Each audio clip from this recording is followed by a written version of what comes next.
कधी काही पत्रकार मित्रांना घेऊन भाऊ तुमच्या काही सूचना आहेत, कधी काही साहित्यिक असतात, काही कवी असतात, काही वेगवेगळ्या क्षेत्रातले साहित्य, कला, संस्कृती अशा वेगवेगळ्या क्षेत्रामध्ये काम करणारा वर्ग असतो.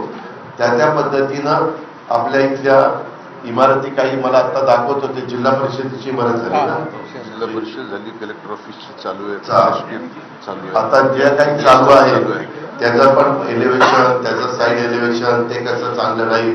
उद्या 50-100 वर्ष टिकले पाहिजे. मी परवा जालन्याला पण गेलो होतो, तेव्हा जालन्याला पण मी माझ्या पद्धतीनं पाहणी केल्यावर तिथल्या चीफ इंजिनियर, तिथल्या कलेक्टरला काय सांगायचं ते सांगितलं.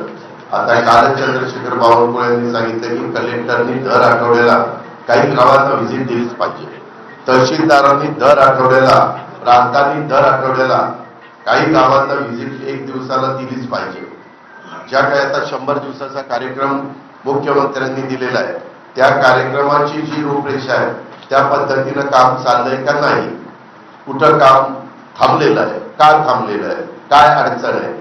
मी नुसतं आदेश देणार नाही, त्यांची अडचण पण समजून घेणार. अडचण असेल तर ती मला दूर करावी लागेल. नुसतं एकतर सांगून कसं चालेल.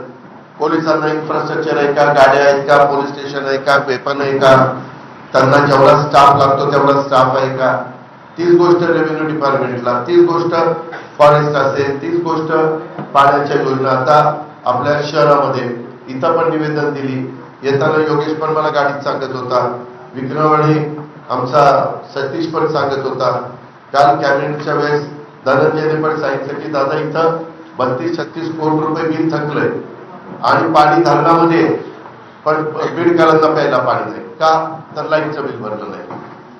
जसं शिस्तही लावावी लागेल नियमाप्रमाणे. आता त्याला एवढं बिल भरता येणार नाही, मग त्याला हप्ते पाडायचे का, त्याच्यात दंड व्याज माफ करायचे का.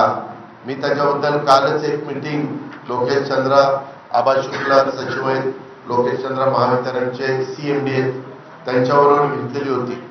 जे माझ्या स्तरावर असेल ते मी माझ्या स्तरावर सोडीन, जे मुख्यमंत्र्यांच्या पर्यंत न्यावं लागेल ते मी मुख्यमंत्र्यांना सांगेन.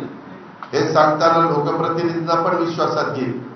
2 मंत्रिमंडळात सहकारी आहेत तुमच्या भागातले, ते धनंजय मुंडे आणि पंकजाताई, त्यांनाही आम्ही विश्वासात घेऊ. भेदभाव त्याच्यामध्ये केला जाणार नाही. पण मी जर भेदभाव नाही केला तर मी ज्यांचं काम करतो त्यांनी पण भेदभाव नाही केला पाहिजे. नाहीतर मी त्याचं काम करणार आणि ते खाली तिसरंच काहीतरी करणार, तसला नाही मी खपून घेणार. पण त्याला सरळ सांगणार, हे तू जर दुटप्पी वागणार असेल तर मी काम करणार नाही.